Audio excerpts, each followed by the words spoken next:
الرحمن الرحيم الحمد لله رب العالمين الرحمن الرحيم مالك يوم الدين إياك نعبد وإياك نستعين اهدنا الصراط المستقيم صراط الذين أنعمت عليهم غير المغضوب عليهم ولا الضالين والعصر إن الإنسان لفي خسر إلا الذين آمنوا وعملوا الصالحات وتواصوا بالحق وتواصوا بالصبر. Mesdames, messieurs, permettez-moi de vous dire que en cherchant la baraka, la bénédiction de Dieu, je commencerai mon exposé par le récit de 2 versets coraniques qui constituent même la base fondamentale du soufisme et de l'orthodoxie. Le premier verset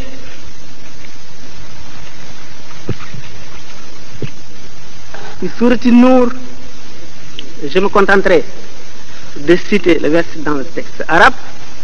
Les interprètes vont vous dire le sens.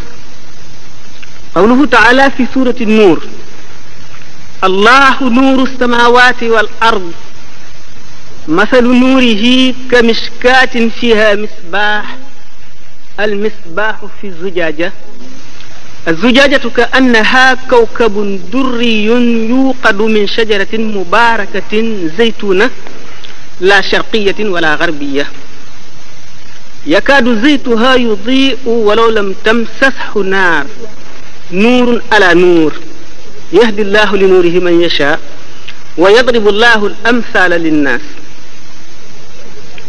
وثانيا قوله تعالى في سورة لقمان ولو أن ما في الأرض من شجرة أقلام والبحر يمده من بعده 7 أبحر ما نفدت كلمات الله.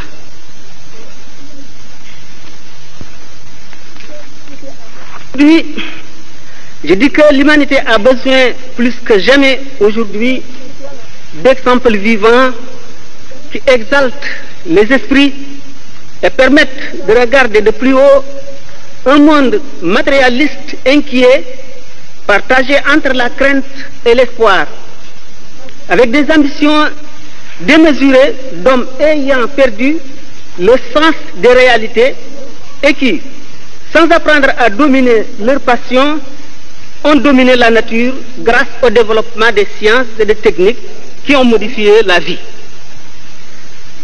Le monde traverse une crise non seulement spirituelle, nous dit-on, mais métaphysique.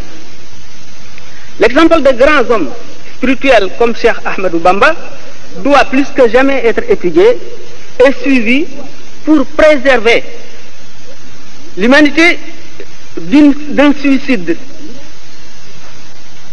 Doit être plus que jamais étudié et suivi pour préserver de suicide une humanité à laquelle il ne manque que la foi. L'adolescence d'un être hautement spirituel, comme accablé sous un poids écrasant et mystérieux, pressé d'une soif ardente et d'un désir insatiable, tout comme si on lui avait confié la garde des secrets du ciel et de la terre, Cheikh Ahmadou Bamba, dès son jeune âge, paraissait tendu, méditatif et résolu. Une sorte d'extase de nature inconnue le marquait et semblait larger à la compagnie des hommes. Et grave, on lui remarquait parfois des accès de frénésie et de profonde méditation accompagnés d'ardeur effervescente. C'est ce qu'on appelle chez les mystiques Hadithul Walahan. Cet état caractérisait l'aspiration à une élévation spirituelle et privilégiée.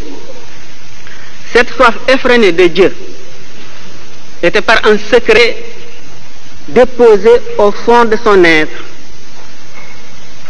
Il est secoué en sollicitant son pleinement. D'autres choses le distinguent encore. Il était exceptionnel dans ses désirs, exceptionnel dans ses préoccupations, dans sa conduite et dans son comportement. Tout son temps, nuit et jour, rempli d'activités pieuses. On lui reconnaissait dès cet âge lucidité, détermination, détachement total des biens de ce monde. Bref, la totalité des qualités qui sont l'apanage des grands saints, non par acquisition, par un don gracieux du Maître des mondes. En un mot, il était un homme de Dieu, un grand homme de Dieu. Un homme d'une haute destinée devant remplir une mission extraordinaire. Le Minhaj d'Al-Ghazali avait déjà attiré son attention. Et brûlant d'une ardeur céleste, il se mettait à son application. C'est pour cette raison que l'on peut dire que, après son père, Ghazali était son premier initiateur. C'est par ses ouvrages qu'il s'est familiarisé avec le soufisme. C'est bien lui qui lui a tracé le chemin, attirant son attention sur les difficultés. Plus un but est noble et élevé, dit Al-Ghazali, plus l'accès en est difficile, le chemin long et les étapes nombreuses. Le cheikh est sous ce rapport ce qu'on appelle Al-Mahjoub Salik, le privilégié engagé. On aura le temps d'en parler. Sa personnalité s'affirme et s'accroît avec l'âge par ses qualités, ses efforts et sa détermination. Le monde m'a jadis accordé ses faveurs et je l'ai vendu à Dieu. Il s'est alors détourné de moi, mais je me suis tourné tout de même vers Dieu. Il m'est revenu à nouveau, je lui ai toujours tourné le dos en me dirigeant vers Dieu. Le très haut, et celui-ci a perpétué mon bonheur. Un jour, il pose cette question à ses frères et proches parents, les interrogeant un à un. Mettez bien, ô frère tel. Ils répondent tous affirmativement. Vous avez tous raison, répond le cheikh. Mais quant à moi, je ne peux rien aimer si ce n'est Dieu. En réalité, l'amour de Dieu qui avait rempli son cœur n'y laissait plus de place pour l'amour d'autre chose. Sa résolution était telle qu'il faisait fi de théories nébuleuses susceptibles de paralyser l'action et de ralentir la marche vers le but unique. Il nous dit dans son Masalik, l'itinéraire des paradis, que même le temps d'une respiration passé dans l'adoration peut valoir un trésor immense dans l'autre monde. Si le fidèle passe ce temps à loisir, il subit une perte déjà énorme. Si par malheur, il le passe dans la désobéissance, voilà la grande catastrophe. À cette époque où la prospérité matérielle attirait les notables et même les hommes de science vers la cour de Damel, de Bourg et de Teigne, et vous, les sérignes, s'acharnez avec Talibé aux travaux des champs, l'homme qui devait passionner son siècle un peu plus tard dans notre pays s'était plongé dans ses retraites spirituelles, endurant délibérément les privations les plus dures en dépit des marbles de l'autorité française de l'époque. Retentissement. Son apparition sur scène suscite un étonnement général. Le vêtement, sa grandeur écrasante, son ascendance sur la masse et le crédit dont il jouissait auprès de tous, ainsi bien l'autorité administrative que les hommes de prestige. Cela parce que, étant des rares personnes dont l'apparition semble un accident au cours de l'histoire, le milieu d'érudits et de grands ascètes où il vivait ne revenait pas de sa stupéfaction. Les esprits se livraient à leur jeu de conjecture et d'interprétation au sujet de ce surhomme. Ceux qui se sont donné la peine d'aller le voir se sont rendus à l'évidence. Mais les réfractaires se contentèrent de mettre à distance des hypothèses fragiles et gratuites. Néanmoins, la ruée éperdue continuait vers le grand cheikh, ce qui n'a pas tardé de porter ombrage au cœur des jaloux. et faire parler les envieux. Certes, ce préjudice peu commun est de nature à gêner les figures de proue et d'inquiéter l'autorité, comme je viens de le signaler. Et le conflit aboutit à un exil, comme vous le savez bien. Ce préjudice le gênait lui-même, plus qu'il ne gênait les envieux, plus qu'il ne gênait la puissance coloniale. Il l'expliquait souvent par un exemple, disant qu'en ce moment-là, il était comme un notable, un homme très considéré dans un pays où sévit une grande famine.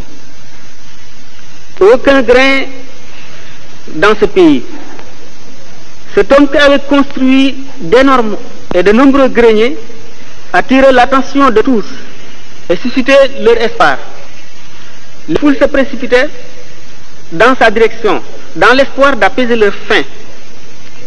Cet homme sait bien que c'est vide et il doit cependant nourrir son pays en cultivant son vaste champ extrêmement fertile. Il a toutes les dispositions et pense, mais veulent l'en empêcher par leur ignorance. Eux qui ne savent pas cultiver. S'ils échappent et se livrent à la culture, ils sont tous sauvés. S'ils n'y réussissent pas, le bas capitaine à bord, ainsi que les passagers. Mais par bonheur, Dieu a sauvé tous en lui accordant l'accomplissement de cette grande mission dans son exil, où il a eu le temps et la possibilité de donner pleine satisfaction à son Seigneur. Son Seigneur qui le comble de biens et d'honneur. Il aurait dit lui-même que sans cet exil, il serait bien dommage pour lui-même et pour tous ceux qui lui ont confié leur âme. Il écrit: le Père éternel m'a arraché de l'ensemble des créatures, afin de leur faire savoir que je suis son serviteur élu. Toute, quelle que soit sa valeur, serait mésestimée à côté de lui. Pour l'élévation de ses qualités et de son ijtihad. Point de lui, car si moins le que soit en lui, il ne met que les livres de Coran qu'il parfume en sens et honneur de son mieux. Il ne reste jamais sans ablution, et cependant tout, il renouvelle les ablutions avant chaque prière obligatoire, ne daignant prier qu'avec une ablution toute fraîche. Il ne s'assoit jamais si ce n'est la face tournée vers la Kaaba et le Mushaf devant lui. Les actes traditionnels sont devenus chez lui des actes de dévotion. Il fait tout avec l'intention de servir Dieu. Les épreuves les plus terribles, les peines les plus dures se sont déferlées sur lui de manière à détruire les montagnes solides, mais il a résisté dignement et noblement, faisant preuve de longanimité, de satisfaction, voire de reconnaissance envers le Seigneur.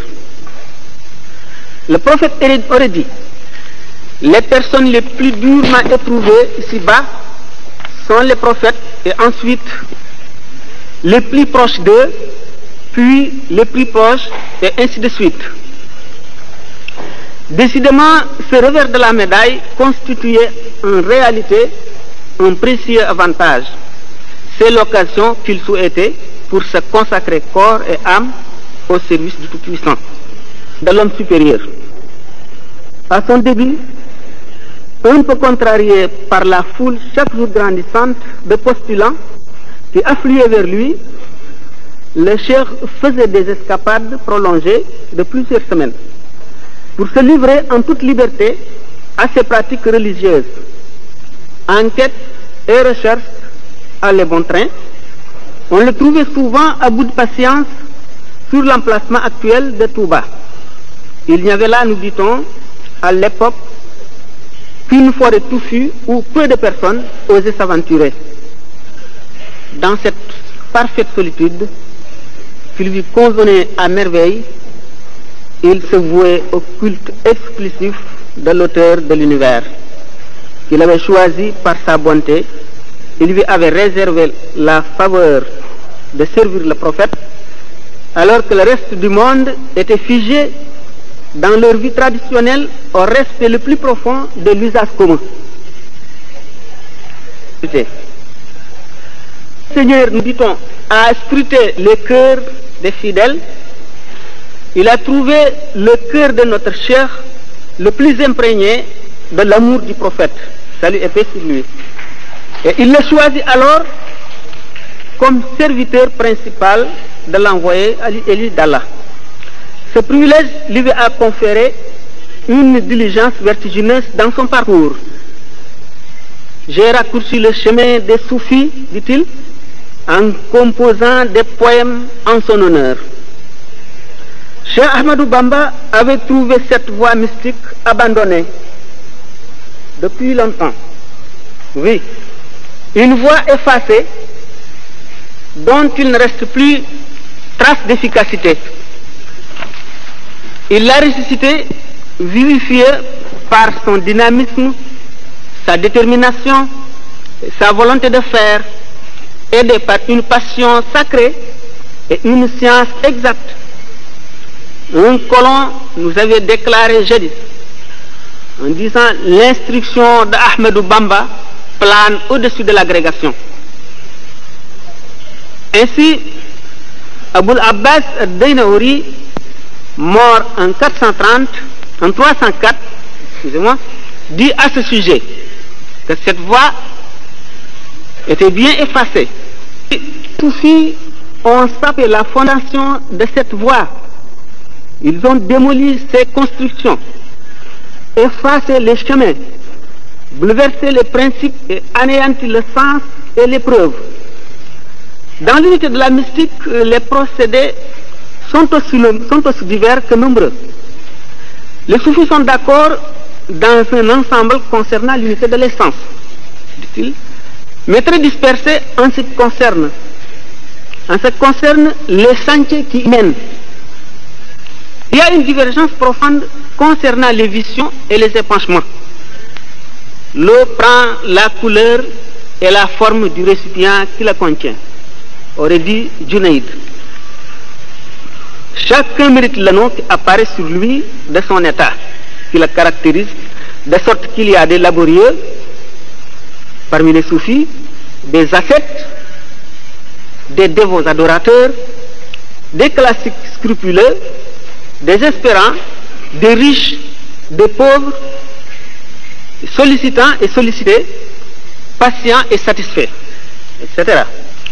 À ce début, ces chers avaient emprunté tous les chemins, affronté et goûté les 4 morts. Les 4 morts, bien connus chez les soufis, il y a la mort blanche, la mort noire, la mort rouge et verte. Nous aurons l'occasion d'en parler dans les débats. Il a pardonné à ses ennemis, même mortels. Il est extrêmement pur. Aucune chose en dehors de Dieu n'a de part en lui. Dieu a coupé à Satan tout espoir de me nuire, tout espoir de me séduire. Mon bouclier contre le démon et les scélérats est ma situation à proximité de Dieu. Celui-ci ne m'abandonne un clin d'œil à rien à qui je puisse être redevable. Les charismes, prodiges immédiats et évidents, qui tout d'abord ont conquis le public, sont innombrables. Prompte guérison de maladies ou de prières exaucées de manière extraordinaire, information exacte sur des événements ultérieurs, l'écartement curieux, conversion brusque d'un adversaire décidé et haineux, et ceci dans des circonstances particulières. Le jeune a forcé l'admiration de la société, particulièrement les érudits et les grands adorateurs de Dieu, qu'il ravissait le plus. Tous les pays parlaient de lui.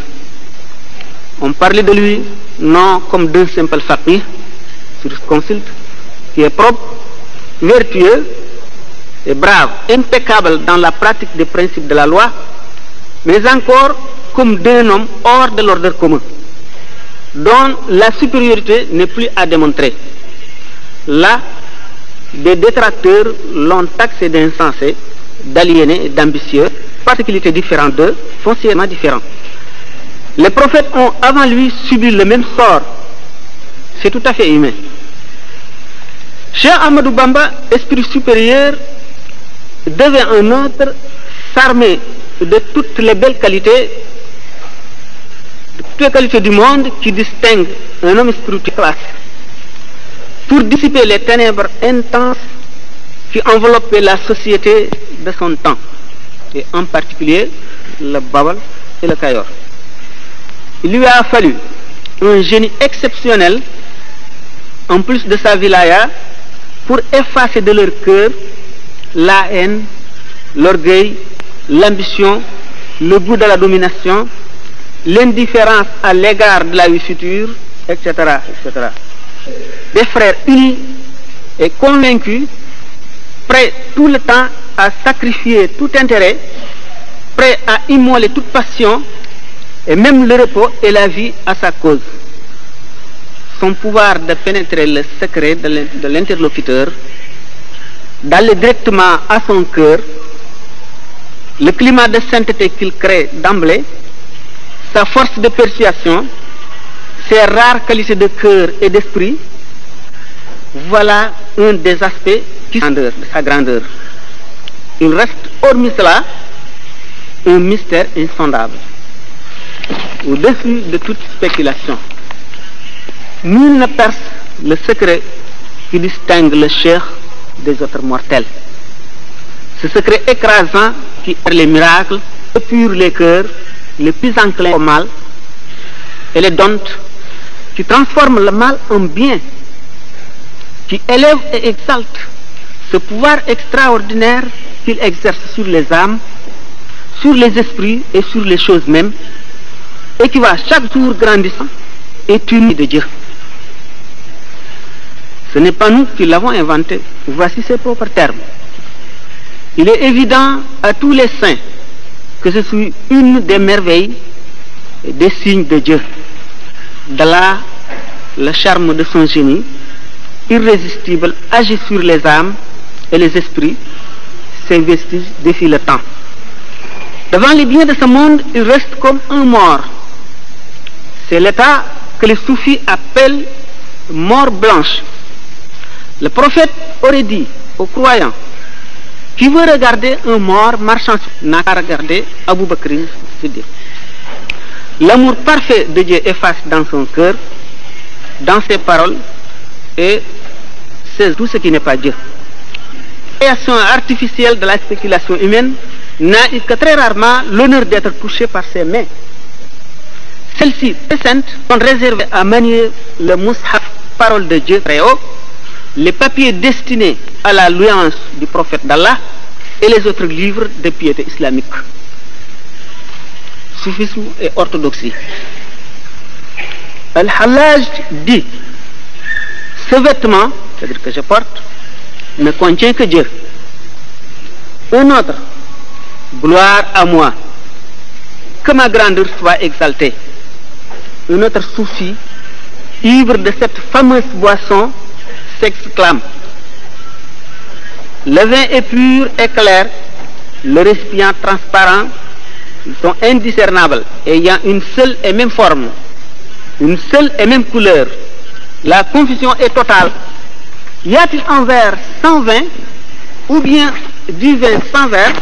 Soit en raq az-zijaju wa raqat al-hamru wa tashabaha fatashakala al-amru fa ka'annama qadahun wala khamrun wa ka'annama khamrun wala qadah. Cette déclaration rappelle bien le hulul, l'incarnationnisme condamné par l'islam. La différence toutefois est subtile. Nous aurons l'occasion d'en parler dans les débats. Mais sans incarnationnisme ni union réelle avec Dieu, le soufi expérimenté et désabusé voit l'essence à travers son sir, par sa basira, et là, sous la plénitude du sentiment de la réalité poignante, le mystique sent le besoin de se soulager. Et là, il recourt souvent au satahat et tamma. Mais le wali éminent, l'homme parfait mohammedien, est bien au-dessus de cette situation. Il ne parle que par l'ordre et n'agit que conformément à l'agrément de Dieu. Par conséquent, si effrayant et si scandaleux que paraissent leurs propos, ils n'expriment que des réalités et n'exécutent que des ordres divins. Les vrais soufis disent qu'ils n'obtiennent ce qu'ils obtiennent que par la perfection de l'application du livre et de la sunna, du livre de Dieu et de la sunna. Car la sharia et la haqiqa constituent une seule et même chose.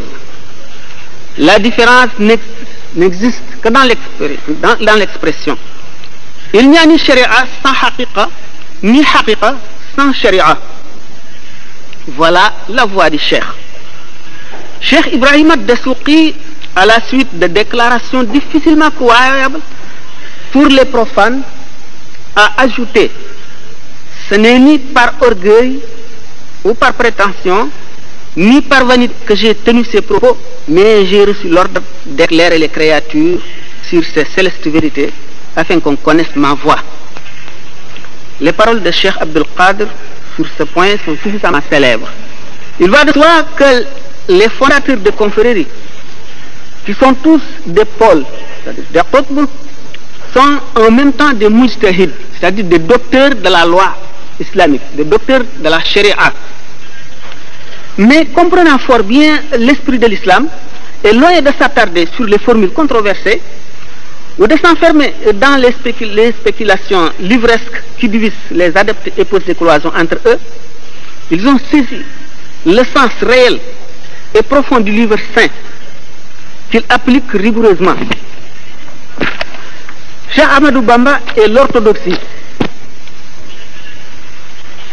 Ainsi, Cheikh Ahmadou Bamba, exprimant la générosité du Seigneur envers lui, ce qui lui est une obligation, parle comme ses frères Paul. Ses propos sont clairs et sans équivoque pour le lecteur un tant soit peu initié à la mystique musulmane. Le profond respect du cheikh pour l'orthodoxie se manifeste dans tous les aspects de sa vie. D'abord, dans sa ferme volonté de suivre rigoureusement le prophète de l'islam dans sa vie entière. Que ne peuvent le faire les littéralistes qui se veulent les plus puristes des sectes islamiques.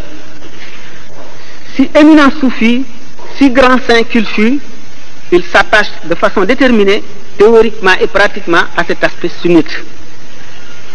Son œuvre, aussi abondante que variée, en témoigne fort heureusement. Même dans ses poèmes destinés uniquement à célébrer la grâce de Dieu à son endroit, on ne relève trace de ces sath ou tamma qui puissent effaroucher soufis.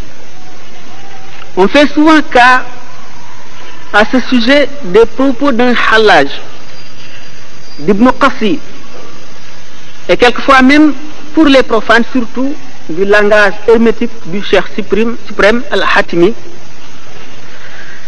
Cheikh Ahmadou Bamba réfute toutes les sectes hétérodoxes, voir son ouvrage Le faisceau des deux lumières. Certes, les pôles ne se figent nullement dans une même secte, mais ils ne sortent jamais de l'orthodoxie représentée dans l'islam par les 4 rites bien connus de Malik, Shafi, Abu Hanifa, Ahmed. Aussi même dans le cas où notre cheikh par occasion sort du rite malikite simple, de ne jamais en sortir. Ô postulant sincère, ô toi qui es sympathique, qui es poli. Quant à ce qui concerne la question de Basmala, vous savez bien qu'on commence la prière chez les malikites par Alhamdulillahi Rabbil Alamin, chez les Shafi'ites par Bismillah ar-Rahman ar-Rahim, qu'on appelle Al-Basmala. On aura peut-être l'occasion, si des questions se posent là-dessus. Je vous ordonne à vous tous, dit le chef, de rester dans la doctrine malikite. C'est une doctrine droite et juste. Si vous me voyez faire quelques pratiques qui ne s'y conforment pas, et que je ne vous ai pas ordonné, abstenez-vous-en et référez-vous toujours au rite malékite. J'ai, quant à moi, des particularités qui me sont exclusives, dans lesquelles je ne vous ordonne pas de me suivre. Il apparaît donc nettement dans cette lettre que Cheikh Ahmadou Bamba est foncièrement orthodoxe, mais il a également des particularités où il n'est peut-être pas régi par les mêmes règles que nous. Autrement, ni sa probité dans tous les domaines, ni sa crainte de Dieu, sa rectitude et ses connaissances étendues ne sauraient être mises en cause, du moins pour ceux qui le connaissent bien. Une fatwa, c'est-à-dire une information religieuse. Dans la charia, dit le chef, le vocable sawm, c'est-à-dire jeûne, implique le fait de s'abstenir de manger, de boire, d'avoir des rapports sexuels ou de tout ce qui s'en apparente, du point de l'horreur au coucher du soleil. Ceci dans la charia. Mais dans la haqiqa c'est le sens profond qui, loin d'exclure le premier, l'affirme solidairement. Dans la haqiqa, donc, le mot sawm, c'est en plus de ce qui est dit, de s'éloigner des vices et des défauts du cœur qui s'extériorise, excusez-moi, par les membres et se manifeste au sens tels que l'orgueil, la jalousie, la vengeance, la médisance et leurs semblables. Donc, celui qui observe les règles de la haqiqa, en pratiquant le jeûne, se méfie de ces choses qu'il considère comme devant rompre le jeûne. Ça fait seulement la rupture du jeûne. En ce qui concerne la première considération, se fait seulement par les choses qui rompent habituellement. Mais pour le deuxième, par le sirr. Les gens de la haqiqa ne sortent pas des limites de la sharia. C'est pour faire un rapprochement entre la sharia et la haqiqa. Ceux qui observent les règles de la haqiqa observent toutes les règles de la sharia et ensuite observent les règles de la haqiqa. Même au cas où il te semble observer le contraire de ce qui a été dit chez l'un d'eux, c'est-à-dire chez l'un des soufis, il faut être attentif, car cet état mystique ne se réalise que sharia. Lis dans le Coran, wa kana wara'ahum malikun ya'khudhu kulla safinatin ghasban. Un verset qu'on ne saurait expliquer en laissant derrière le contexte, et du moment qu'il y a les débats qui sont réservés pour, je peux dire, l'importance même de la séance, on aura l'occasion d'en parler. Il y avait derrière eux un souverain qui réquisitionnait de force toutes les embarcations. Le cheikh qui est malikite a écrit tous ses ouvrages de fiqh selon ce rite. Ces ouvrages sont d'un grand viatique, les itinéraires des paradis, celui qui adoucit les cœurs, le faisceau de lumière qui illumine les cœurs, etc., etc. Il ne cessait d'indiquer le bon chemin dans des séances spéciales, dans des ouvrages et également dans une correspondance abondante. Il aide à tous les moutes pour leur donner des conseils. Il dit dans une de ses lettres, à tous les moutes et femmes, une salutation délicieuse qui vous préserve tous et qui vous met dans la paix et le salut dans ce monde et dans l'autre. Au nom du prophète envoyé d'Allah, salut et paix sur lui. D'autre part, j'ordonne à tous ceux qui m'ont confié leur âme, pour l'amour de Dieu très haut, d'apprendre les principes de la théologie, le credo musulman, les questions concernant la purité légale, la prière, le jeûne, etc., etc. Et tout ce qui incombe au mukallaf. Le mukallaf, toute personne responsable de ses actes devant Dieu. Je me charge, c'est Ahmadou Bamba qui parle, de vous les écrire dans des ouvrages appropriés, renfermant tout. Ceci pour la face de Dieu très haut. Paix, miséricorde de Dieu et bénédiction sur vous. La voie mystique. On va parler de la voie mystique. La mystique n'est ni un simple mode de vie, ni un but en soi, mais un moyen pour parvenir à saisir les réalités profondes du livre sacré de Dieu, la parole profonde. Elle permet à l'homme d'accéder au bonheur éternel. Les principes du soufisme sont formulés et symbolisés par un long voyage, un long et dur voyage. Les soufis doivent parcourir ce chemin, le mener à terme pour atteindre le but suprême qui seul motive toute leur activité. Nous nous contentons volontiers d'évoquer ici les principes fondamentaux du tasawwuf, mais tout en laissant les nombreuses controverses suscitées à son sujet. Notre cheikh a décrit ce voyage dans son ouvrage intitulé Hukm, un chemin interminable, difficile et périlleux, dont le parcours nécessite un équipement complet, une trousse dont infaillible ayant déjà fait le chemin. La maison de la wilaya étant instaurée sur 4 routes, c'est-à-dire 4 piliers principaux, qui sont un silence prolongé, une faim endurée, une veille habituelle, l'esselement laborieux. Les 10 préparatifs du voyage sont la résolution d'où résulte tout voyage. Tout voyage est précédé d'une résolution ferme. Le guide éclairé qui n'est autre que le cheikh, remplissant toutes les conditions. C'est la deuxième condition. La troisième, un viatique qui n'est que la crainte de Dieu. Ensuite, l'ablution qui lui tient lieu d'armes. Et la mention du glorieux nom de Dieu qui est sa lanterne pour s'éclairer la nuit. Le souci constant considéré comme sa monture, il lui faut une monture, des frères de même chemin et destination qui sont ses compagnons de route. Chaque voyageur a besoin des compagnons de route. La conscience de son impuissance dans l'abandon à Dieu qui lui sert d'appui. La charia qui est sa route. Et enfin, une détermination à toute épreuve. Après cela, le cheikh cite les traits caractéristiques et les comportements dans toutes les circonstances.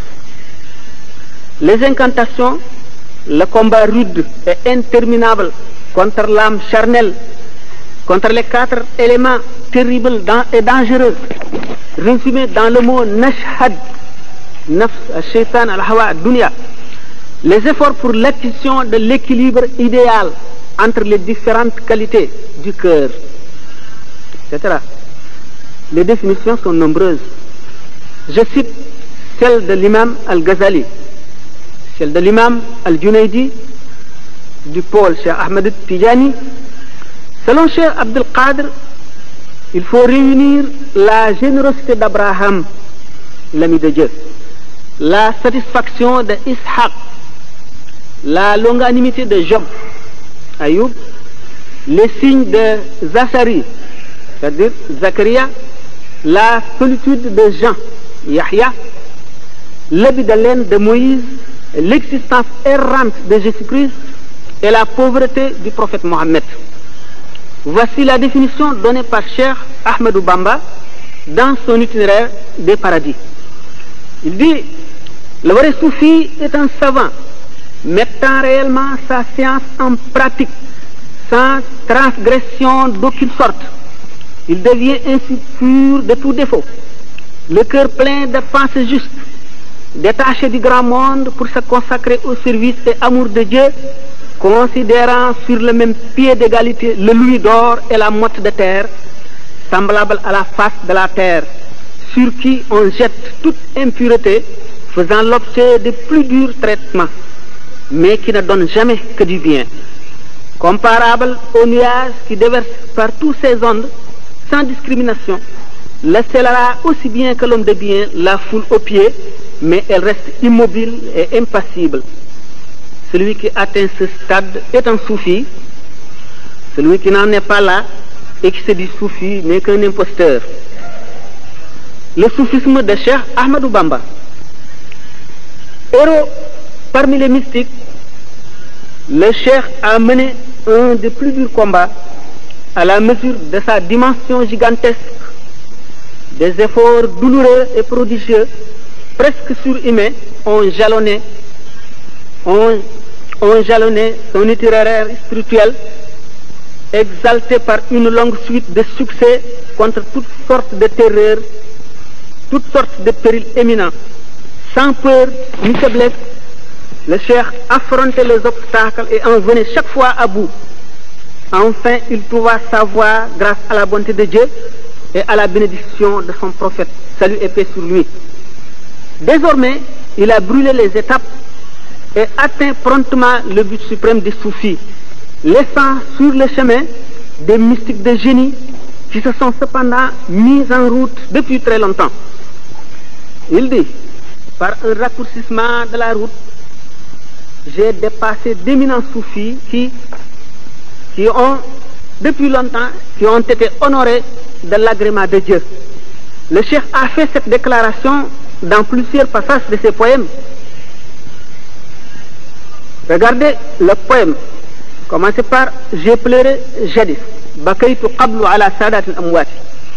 Il y a là un énorme privilège de la part de Dieu pour le Cheikh. Le Cheikh qui a parcouru son chemin avec cette grande diligence, tout en menant une vie spirituelle intense.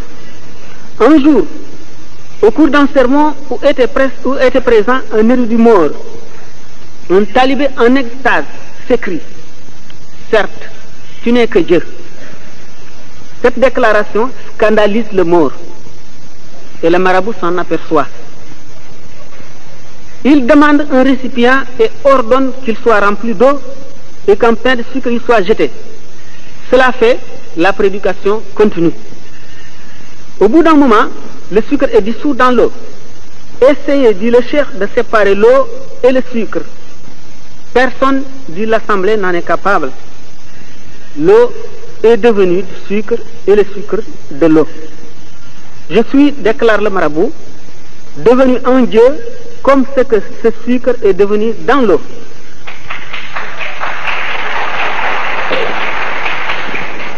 Cette affirmation appelle une réflexion, car il ne s'agit nullement ici ni du hulul ni de l'ittihad.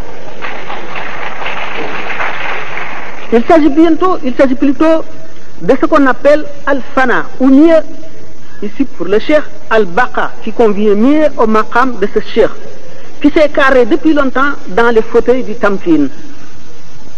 Soit, en résumé, quand ces trois degrés sont traversés, à savoir ilmul yaqin, aynul yaqin et haqqul yaqin vis-à-vis de Dieu, soit respectivement connaissance du yaqin soufi, essence du yaqin soufi et réalité du yaqin. Cela est précédé de trois autres maqams, soit muhadara, la mukashafa et la mushahada. On en parlera plus longuement. Dans le premier cas, par exemple, l'homme est en présence du feu, c'est-à-dire du feu de la divinité, entendez. Il le contemple, il en connaît théoriquement les particularités, mais reste lui-même vis-à-vis du monde extérieur. Dans le deuxième cas, en plus de la première, cet homme met sa main dans le feu qui la brûle. Il en sent intensément l'effet et il marque une certaine réaction. Celui-là marque une certaine avance par rapport au premier. Mais dans le troisième cas, la vérité du yaqin soufi, c'est la personne qui est jetée dans le feu ardent, il y est englouti. Elle ne sent plus ni ne connaît plus rien au monde, totalement absorbée par les feux. Pour lui, rien d'autre au monde n'existe. Elle n'a même plus conscience de sa propre existence. Ce stade doit être dépassé. C'est le fana, c'est-à-dire l'anéantissement. en Dieu. Car supposons que cet homme il reste sans mourir et que à la longue il reprenne toutes les connaissances antérieures et tout contact et rapport avec le monde. On entre alors dans un nouveau maqama appelé Tamkin. C'est pour cette raison que Cheikh Ahmadou Bamba dit: Dieu a joint ma vie à la vie de Dieu et je vis dans le paradis de Dieu. Dieu m'a indiqué Dieu sans illusion et sans risque d'égarement. Ainsi, le point culminant est vite atteint. Je ne doute guère de ma qualité de voisin de Dieu. Quel magnifique état, dit le Cheikh. L'hôte du Créateur infiniment bon est alors l'objet de son immense prodigalité. Je dis, l'hôte du Créateur infiniment bon est alors l'objet de son immense prodigalité. Dieu l'élève, l'exalte et l'honore. Dieu s'est montré fier de moi devant les illustres saints. Dieu a satisfait le prophète par ma vie, c'est-à-dire ma vie active. Le profond sentiment de la présence de Dieu l'envahit, imprègne son être et le submerge.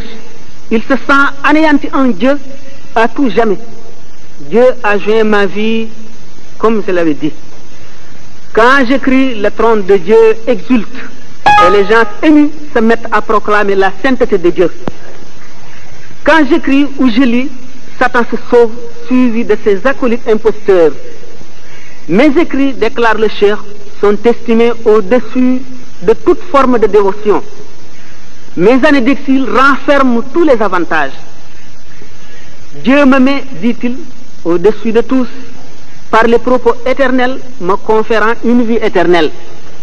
Devant moi, le maudit prend la fuite, humble, semblable à un singe pleurant de l'ostracisme. Le mois du jeûne m'a doté de bénédictions, mettant en valeur mes mouvements et mon repos. Dieu m'a promis une récompense sans mesure. Depuis que de mes balances, ses troupes se sont réjouies. Il m'a surpris dans l'éminent mois de Ramadan par l'octroi du mot kun et de son nom le plus éminent. On aura le temps de parler du mot kun dans le débat. Dieu m'a fait lui-même le commentaire de son livre d'une manière qui a forcé l'admiration des anciens et des modernes. Et nul autre que moi n'a obtenu ce privilège. Le grand saint s'anéantit dans l'esprit universel, reçoit par réfraction intuitive les vérités éternelles. Celui qui m'honore et me libère. Celui qui m'honore et me libère m'a informé sur ce qui existait avant la création. De même, les vérités profondes du livre saint qu'ignorent le commun des mortels sont connues de lui. Le révélateur m'a entretenu des secrets du Coran jusqu'au point où je deviens l'abreuvoir des assoiffés. Je sais par cœur une science trop élevée et très noble pour être écrite dans les feuilles d'un livre.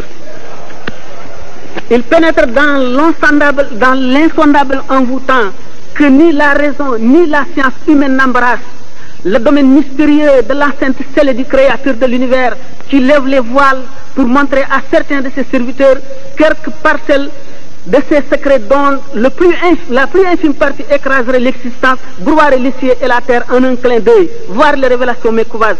De l'infiniment grand à l'infiniment petit, Dieu détient des secrets qu'il ne confie qu'aux élites les plus estimées de ses serviteurs.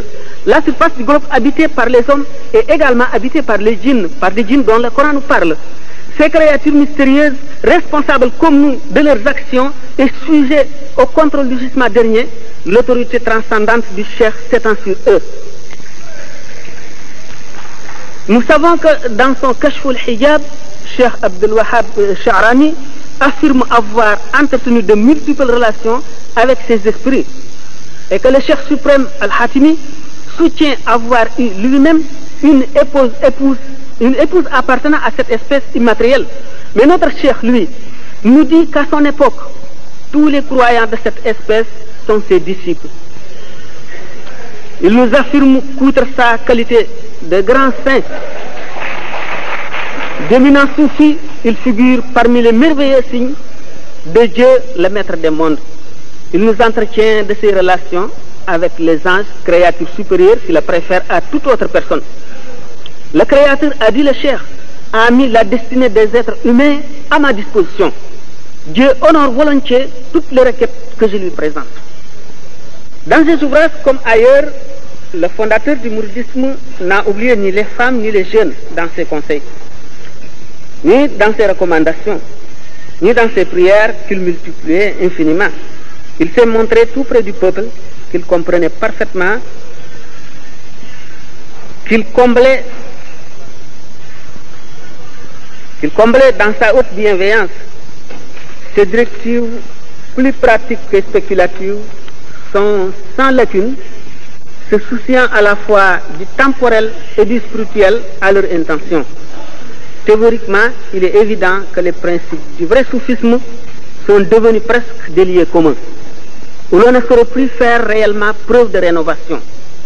Déjà au 5e siècle de l'Hégire, Ghazali disait qu'il était persuadé que si l'on additionnait la raison de tous les êtres doués de raison, la sagesse de tous les sages et la science des savants informés des secrets de la loi, ceci dans le but de modifier quoi que ce soit dans leur conduite et leur caractère, pour le remplacer par autre chose de mieux, il serait impossible, car tous leurs mouvements, dans leur apparence et dans leur forme intérieure, sont guidés par la lumière de la prophétie. Or, il n'y a pas au-delà de cette lumière aucune possibilité pour s'éclairer sur la terre.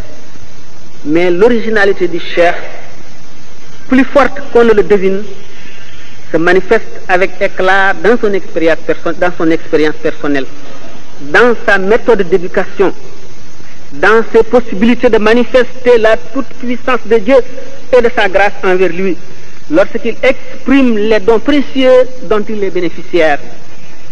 Le grand Cheikh, pour ainsi dire, a deux aspects fondamentaux, ésotérique et exotérique, ou mieux, deux voies publiques et privées.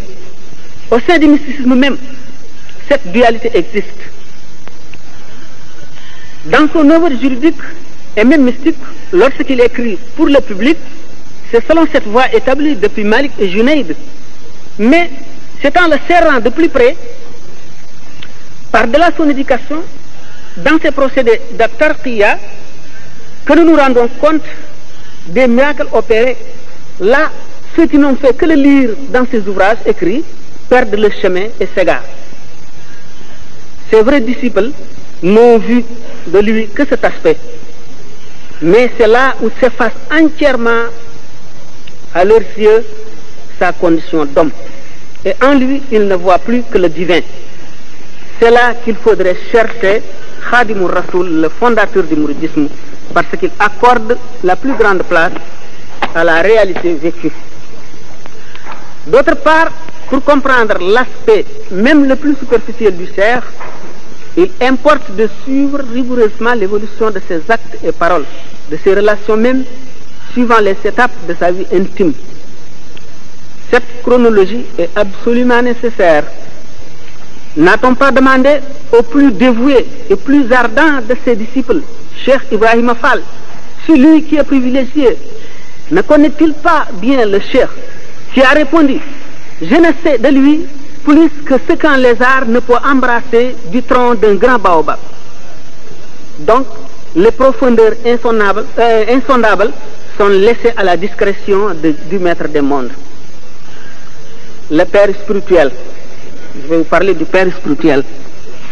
Foyer de sagesse et de science d'origine divine, le grand chef spirituel forme une élite remarquable qui se distingue par la sagesse, la science ésotérique et exotérique, par la politesse, ainsi que par toutes les hautes qualités morales et spirituelles. Tel Amadou Lamine Diop Dagana, Amadou Lamine Gaye Djemoy, Cheikh Hassan Ndiaye, Cheikh Hamsatou Diakhaté, Cheikh Abdourahmane Lo, pour ne citer que cela. Le Cheikh détient dans ce domaine un secret infaillible, Ces méthodes se diversifient infiniment, suivant le cas, suivant les cas et les personnages à éduquer. Et quoi?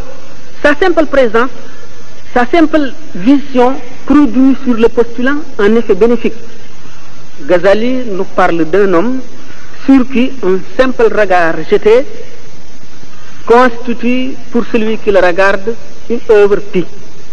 Hormis l'exemple vivant que le cheikh offre, sa présence inspire à l'observateur la crainte de Dieu, le détachement des choses ici-bas, l'amour de Dieu et de l'autre monde. Acte, parole, regard, bref, tous ces mouvements, tous ces gestes offrent des sources d'édification. Ces paroles allaient directement dans le cœur, voire plus haut. Il traçait des schémas explicatifs, des signes saturés de signification, résumant toute la sagesse théorique et pratique. Illustré par les exemples les plus vivants, l'auditeur en sortait édifié, tout comme s'il avait passé une dizaine d'années dans l'ascétisme le plus fervent.